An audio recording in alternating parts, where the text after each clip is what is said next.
Hai, apa kabar semuanya? Semoga kabar Anda baik-baik saja.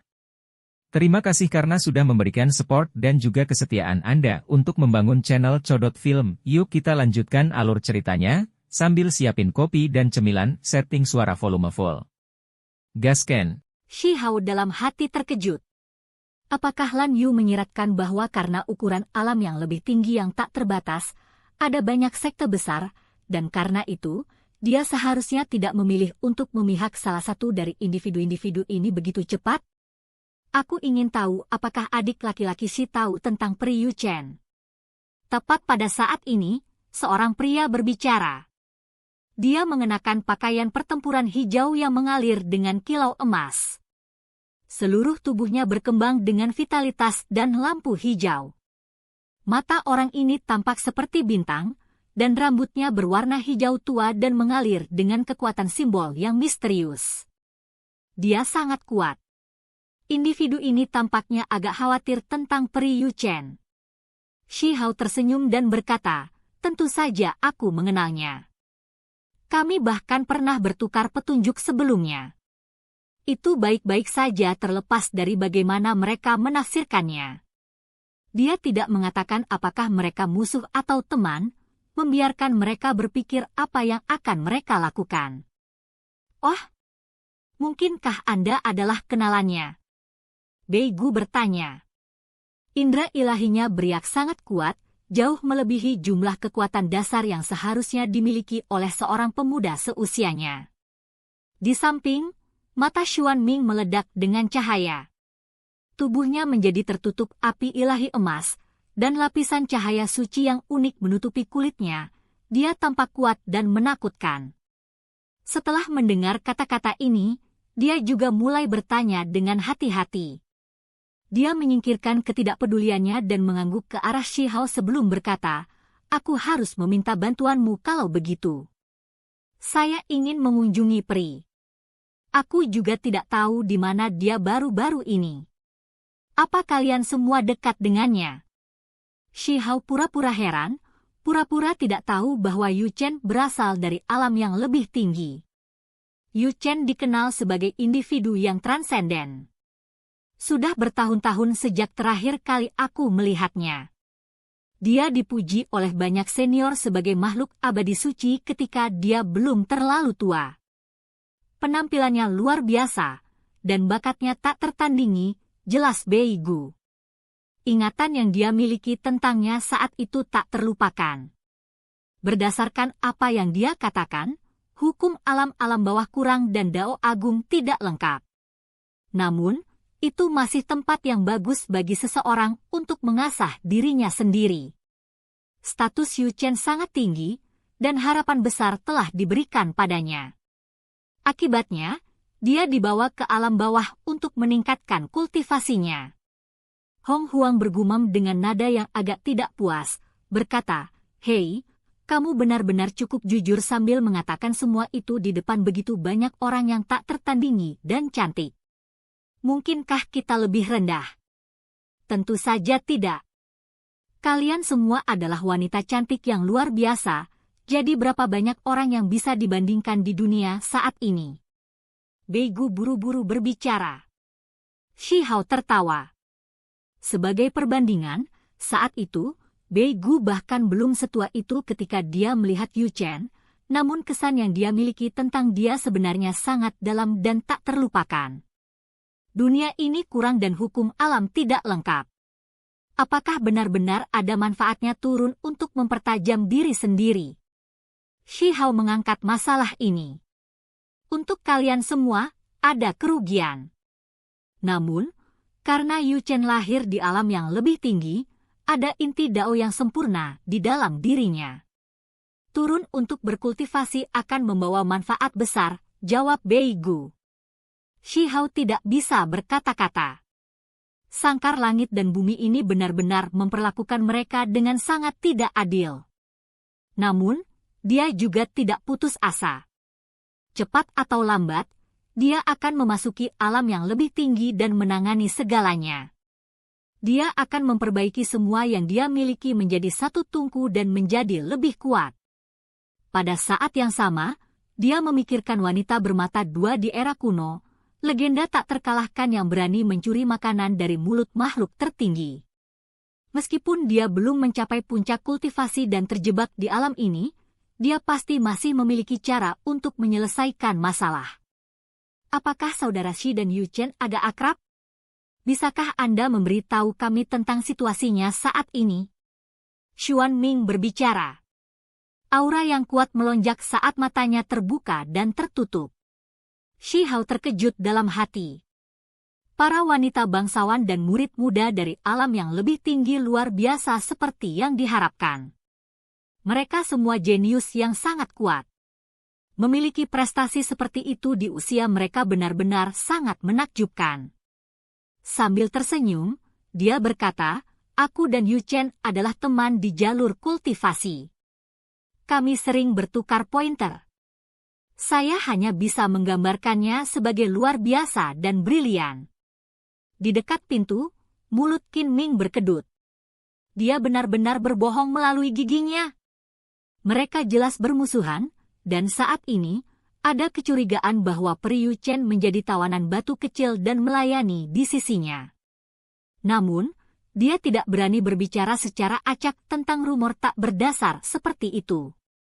Jika tidak, Heaven Mending Sekte mungkin bertindak, dan para pemuda di depannya pasti akan meledak dengan amarah, menyebabkan masalah besar. Segera setelah itu, Qin Ming kemudian mengerutkan kening lagi.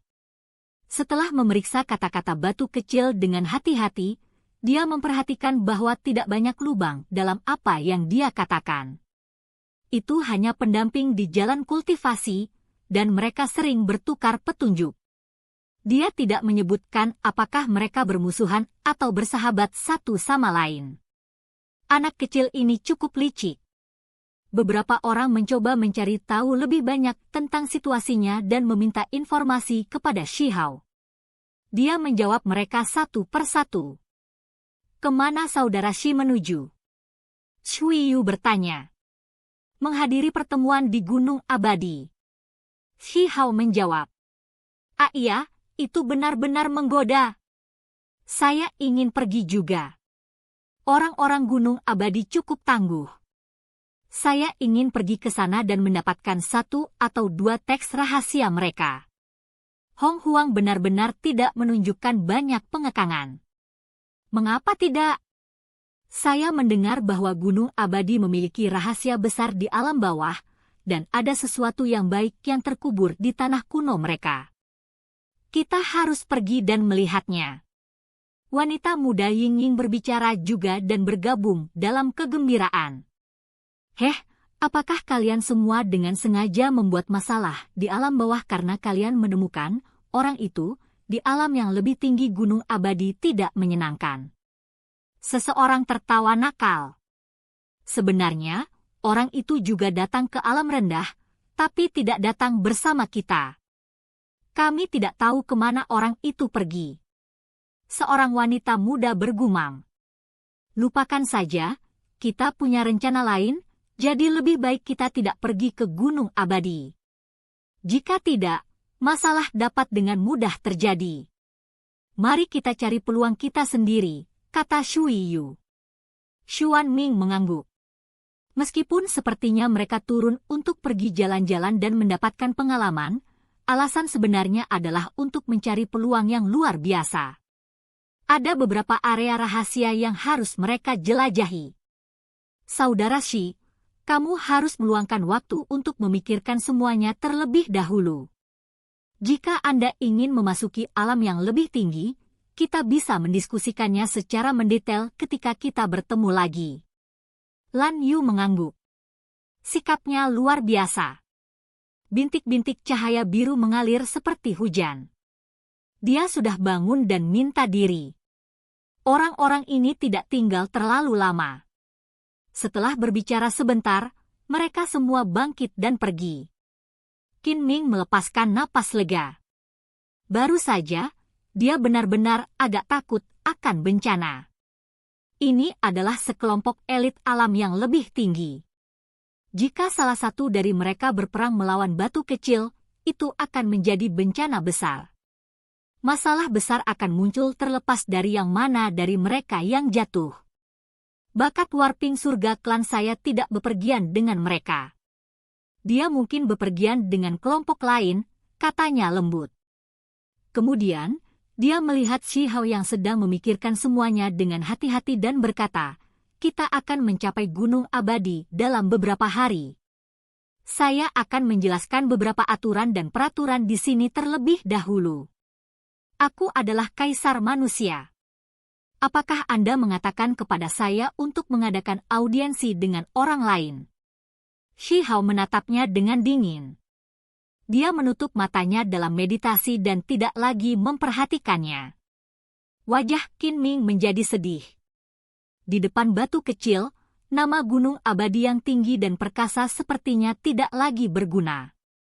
Itu tidak bisa menekannya sedikit pun. Beberapa hari kemudian, kapal besar itu berhenti. Itu beristirahat oleh tebing suci yang mengalir dengan lampu kabur dan berwarna-warni. Energi abadi melonjak, dan berbagai simbol tampak seperti bintang saat berkedip-kedip. Mereka telah mencapai Gunung Abadi. Ini adalah tebing tinggi yang digunakan untuk menghentikan perahu ajaib. Shi Hao dan beberapa lainnya berjalan dan melangkah ke tebing tinggi ini. Ini adalah perjalanan yang tidak bisa dianggap singkat. Butuh 5 hari usaha, dan setiap hari, mereka melakukan perjalanan 1 juta li. Jalan di depan masih sekitar 500 li. Itu agak mengejutkan. Perahu besar menuju ke kejauhan. Itu tidak berhenti di sini untuk waktu yang lama. Saat pergi, ia meninggalkan seberkas cahaya yang mengalir. Sedikit aura ilahi bisa dirasakan. Shi Hao menarik pandangannya dan melihat ke tebing suci di depannya. Awan dan kabut muncul di tempat ini. Seluruh tebing dibentuk menjadi artefak yang berharga. Itu memancarkan cahaya yang berharga. Strukturnya kokoh dan abadi. Tebing seperti ini dibentuk menjadi artefak berharga yang kuat, tapi itu digunakan hanya untuk sebuah perahu untuk berhenti. Tampaknya hampir terlalu boros. Ini adalah bagian dari wilayah sekitarnya dan bukan tanah suci yang sebenarnya. Di depannya, gunung-gunung besar naik dan turun, seolah-olah seekor naga sejati sedang berbaring di tempat ini. Itu sangat luar biasa. Sejumlah besar kabut ungu naik, pertanda baik. Ayah, Ibu, aku menemukan tempat ini dan ingin melihat kalian berdua. Shi Hao berkata pada dirinya sendiri. Dia penuh emosi. Tidak peduli seberapa kuat dia, atau jika dia telah menjadi kaisar baru, masih ada kelembutan jauh di dalam hatinya. Saat ini, tempat itu tersentuh. Ada seseorang yang ditunjuk khusus untuk melindungi tebing suci. Ada seseorang yang mengemudikan kereta dan mengajaknya naik. Binatang yang menguntungkan menginjak udara kosong, membawa kereta perunggu bergemuruh di langit. Mereka dituntun ke Gunung Abadi yang sebenarnya. Akhirnya, mereka mencapai titik di mana semua gerbong harus berhenti sebelum mereka bisa naik gunung. Mereka tidak bisa langsung masuk. Ini adalah jenis martabat dan kesucian yang tidak bisa diremehkan. Sebuah jalan batu kapur mengarah ke atas gunung. Gunung-gunung besar yang tak terhitung jumlahnya berdiri tegak, melengkung dengan kabut abadi. Seolah-olah naga surgawi berbaring dalam tidur. Di wilayah paling tengah, puncak besar itu sangat unik. Seolah-olah telapak tangan menekan di tempat itu. Bentuknya agak aneh. Semua jenis aura aneh meringkuk, memberi orang lain perasaan abadi. Menurut legenda, itulah tubuh utama Gunung Abadi, dan yang lainnya hanyalah puncak tambahan yang digunakan untuk melindunginya. Ada desas-desus bahwa ini adalah puncak 5 fase, dan yang ditekan di bawahnya adalah karakter yang tak tertandingi. Setelah berlalunya waktu tanpa akhir, itu masih belum cukup untuk benar-benar memperbaikinya sampai mati. Tentu saja, rumor adalah rumor. Gunung Abadi selalu menyangkalnya. Kakek, apakah kamu datang ke sini juga? Apakah kamu di pegunungan sekarang juga? Shi Hao berkata dengan lembut. Dia ingin bertemu dengan Dewa Iblis Agung Kakek 15. Batu kecil itu datang. Pesan ini memasuki Gunung Abadi, menimbulkan keributan besar. Itu karena nama ini membawa terlalu banyak keributan baru-baru ini. Dia sangat mengalahkan pembudidaya Gunung Abadi dan membunuh 2 ahli tertinggi mereka. Itu benar-benar sulit dipercaya. Monster kecil itu datang. Betapa beraninya. Kita harus menunjukkan kepadanya bahwa setelah datang, dia harus melupakan pergi. Kamu menyakiti klanku dan membunuh ahli tertinggi kami, namun kamu masih berani datang. Dia sebaiknya sangat dipermalukan. Jadi bagaimana jika dia memiliki semacam hubungan dengan klanku?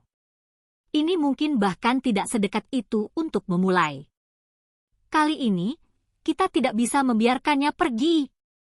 Generasi yang lebih muda benar-benar berubah, sementara ekspresi beberapa orang tua menjadi sedih dan agak tidak menyenangkan.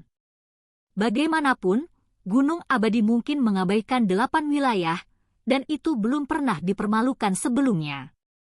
Itu hanya anak berusia 10 tahun atau lebih, namun dia berani menantang garis bawah mereka dan mempermalukan mereka. Bagaimana mereka bisa membiarkannya pergi? Sekelompok besar orang segera menuju. Ada pria dan wanita, dan mereka semua bergegas. Kebanyakan dari mereka adalah individu yang lebih muda, dan mereka ingin melihat apakah batu kecil itu benar-benar hebat, apakah dia berani melakukan hal-hal yang menentang surga. Sekelompok besar orang muncul di dalam gerbang gunung. Mereka ada di mana-mana, dan mereka semua menyeringai dingin saat mereka melotot. Jadi hanya itu dia. Hanya seorang pemuda yang lembut dan cantik. Saya pikir dia adalah roh yang gigih yang bisa melahap lautan dan menelan gunung. Seseorang mencibir dan berkata, orang-orang ini semua memendam permusuhan yang besar, dan mereka berkerumun ke depan. Shi Hao berjalan di sepanjang batu kapur dan melewati gerbang gunung. Dia melihat pemandangan di sekelilingnya. Dia tidak memperhatikan penampilan anak-anak muda ini. Berani sekali. Setelah datang ke sini, Anda masih bertindak sangat tidak sopan dan sombong. Apakah kamu tidak takut bahwa kamu akan merasakan begitu banyak penderitaan sehingga kamu berharap kamu mati nanti? Seorang anak muda mencibir dan berjalan keluar dari kerumunan. Siapa kamu? Mengapa Anda menghalangi jalan saya? Tidakkah kamu tahu bahwa leluhur lama klanmu mengundangku sebagai tamu terhormat? Shi Hao bertanya. Tamu terhormat apa? Ini hanya sebuah eksekusi. Anda bahkan membunuh adik laki-laki saya Qin Chao di ibu kota negara api. Aku kakak laki-lakinya. Mata anak muda itu menyimpan niat jahat. Aku sudah membunuh begitu banyak.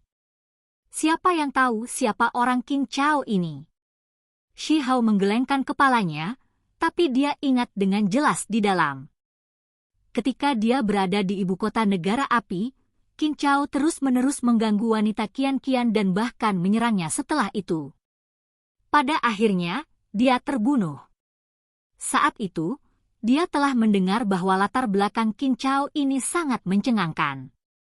Dia adalah keturunan dari seorang tokoh besar dan sangat disayangi. Kamu lupa tentang Qin Chao, jadi apakah kamu juga melupakan yang lama ini? Penatua lain muncul. Dia kehilangan lengan dan kakinya, dan wajahnya tertunduk. Ini adalah Qin Shucheng. Di ibu kota negara api, dia menggunakan cincin 5 fase untuk melawan Shi Hao. Pada akhirnya, dia memiliki salah satu lengan dan kakinya yang dipotong sebelum dia bisa melarikan diri untuk hidupnya dengan artefak ilahi. Oh! Shi Hao pertama-tama menganggukkan kepalanya. Kemudian, dia bertanya, siapa kamu? Ketika Qin Shucheng mendengar ini, dia hampir meledak karena marah. Dia terluka parah oleh pemuda itu, namun pada akhirnya, pihak lain bahkan tidak mengenalinya. Jenis pengabaian dan penghinaan ini membuatnya menjadi gila. kamu masih belum berlutut? Setelah memasuki gunung abadi saya, Anda harus terlebih dahulu memberi hormat kepada patung Dewa Surgawi yang agung. Qin Shoucheng berteriak keras. Dia menunjuk ke patung yang jauh di pegunungan. Untuk apa? Shi Hao bertanya. Di samping, Qin Ming menjelaskan. Mereka yang memasuki gunung abadi saya semua akan memberi hormat kepada Dewa Surgawi. Ini adalah bentuk penghormatan dan juga bagian dari peraturan. Apa hubungannya denganku? Shi Hao memutar matanya dan tidak memperhatikannya. Berlutut. Bersujud kepada Dewa Surgawi. Orang-orang di depannya semua berteriak keras, memenuhi tempat ini dengan suara gemuruh. Mereka diberitahu untuk tidak mengambil tindakan, tetapi mereka masih tidak bisa menahan amarah mereka. Mereka ingin mempermalukannya dan membuat batu kecil itu berlutut di gerbang gunung. Kamu masih belum bersujud kepada Dewa Surgawi. Suara-suara itu menjadi lebih keras dan lebih keras, bergema melalui tempat ini seperti guntur.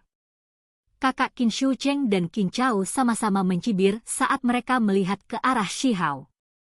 Untuk apa kalian semua membuat begitu banyak kebisingan? Shi Hao mengerutkan kening saat berbicara. Kemudian, dia mengeluarkan selembar kertas kusut dan perlahan membukanya. Itu mekar dengan cahaya keemasan yang cemerlang. Apa? Itu adalah dekrit leluhur tua yang ilahi, dan itu memiliki jejak leluhur juga. Seseorang berteriak ketakutan.